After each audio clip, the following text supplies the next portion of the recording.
What's going on YouTube? This is my 2000 Honda Insight, and I was gonna share some thoughts I had tonight as I'm driving home. Yeah, I was just thinking about this car because these cars, you know, it's July of 2021, and kind of made a little resurgence, I've noticed, as of the last 3 months or so. There's been 3 of these on either Bring a Trailer or Cars and Bids. And the Bring a Trailer one didn't do so hot, I think probably because it was an automatic transmission.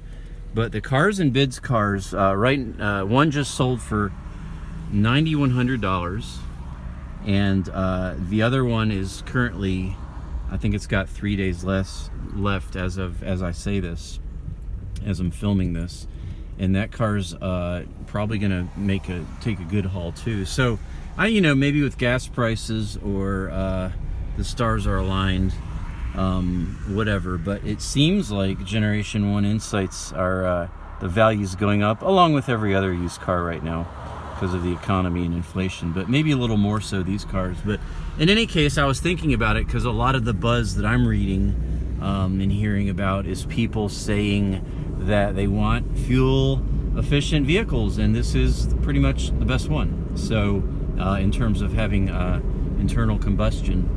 So yeah, people are looking for them and thinking, hey, I need to get me an old Generation 1 Insight, and then I can take over the world. And so there's been some renewed interest in them. And so anyway, with all that in mind, I've been thinking about, people think they're going to get these cars and get great gas mileage, and I thought it would be cool to make a video. A lot of you guys who are subscribers have enjoyed these and asked for continued content, so something I thought that would be worthy talking about for 5 or 10 minutes is what is realistic MPGs for a Generation 1 Insight. And as you can see, I'm right at 60 miles per gallon in this tank so far. And some of you guys just might be wondering, maybe you're looking at buying one because of the reasons I talked about. And there's some there's myths and there's truth, and so I hope to kind of share that. So let's talk about that. As I thought about this, I thought of a number of factors that kind of play into what your MPGs are going to get. And I'll just say that the EPA, the estimated into the year 2000 was 61 city and 70 highway. And then they moved that down a couple years later, I think, because they changed kind of the way they score it. And but that's kind of an average. As you can see, with this tank, I'm right at 60 right now. This has been all city driving. Most of that has been with the air conditioning on, because it's been about 90 degrees plus here and super humid lately. However, if you look at a couple of my older videos I have gotten a 72 mile per gallon tank, all city driving, using hypermiling techniques, with no mods to the car at all that improve gas mileage with that tank, aside from my tires are inflated to 45 PSI. So with no mods, really, I've been able to achieve 72 MPGs city driving. And that's, when I say city, that's a 9-mile commute. I have 10 stoplights, so it's not really inner city, but just to give you an idea of what's possible. Again, this tank, been using a lot of air conditioning, kind of driving the car however I want. I'm getting 60 in town, which is pretty good.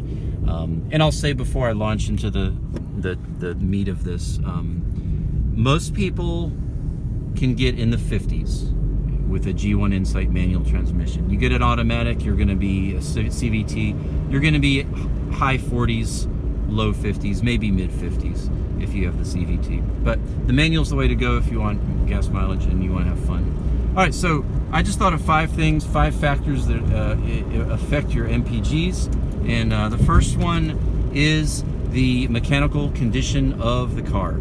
So I have videos, by the way, on most of this stuff on my channel if you want to look into some of these things. But when I say mechanical condition, obviously when the car is properly tuned up and has the right tires and all that, it's going to run better. So with this car, the big things, as I see it, the biggest thing is, or one of the biggest things, is having the proper tires. So the Bridgestone RE92s are low rolling resistance tires. That's what this came from the factory with, and those tires are what you want for good gas mileage, and they significantly affect gas mileage. Other things to think about is proper plugs, and then the whole EGR system, the exhaust gas recirculation, that goes from the actual valve itself being clean to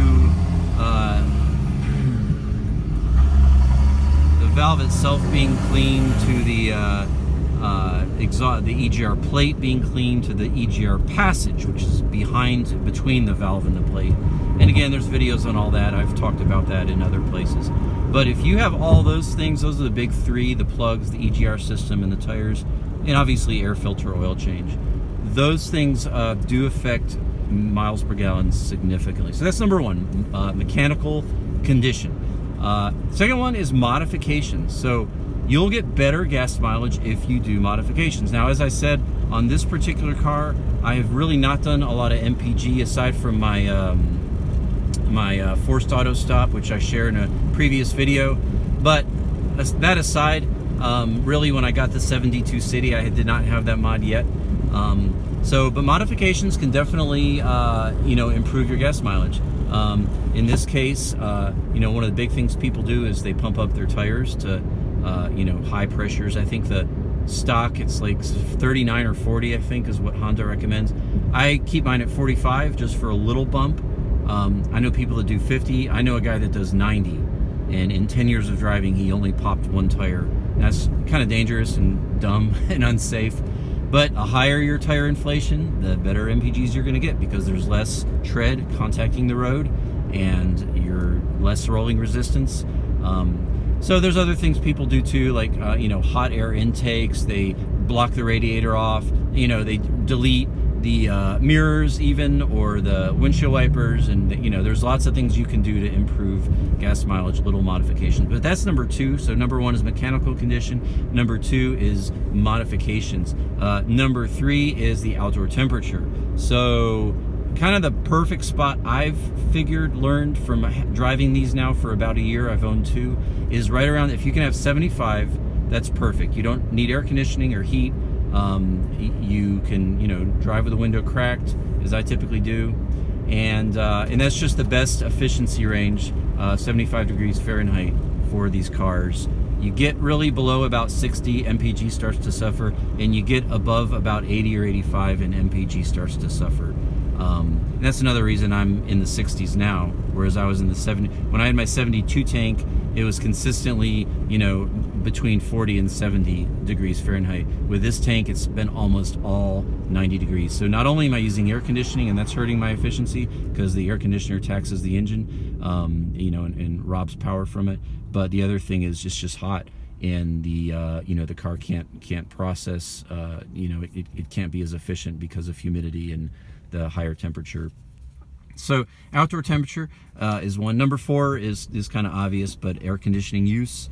If you use your air conditioning, I mentioned that already, MPGs are going to suffer. So, and I would say as much as like 15% or 20%, it's going to suffer. So, if you want good miles per gallon, you think you're going to get an Insight and have great miles per gallon, and you run the air all the time, you're not going to see what you could get and what you hear about from people like me, because it's just not possible. Maximum efficiency comes from not using your air. So depending on where you live, that may or may not be a deal breaker.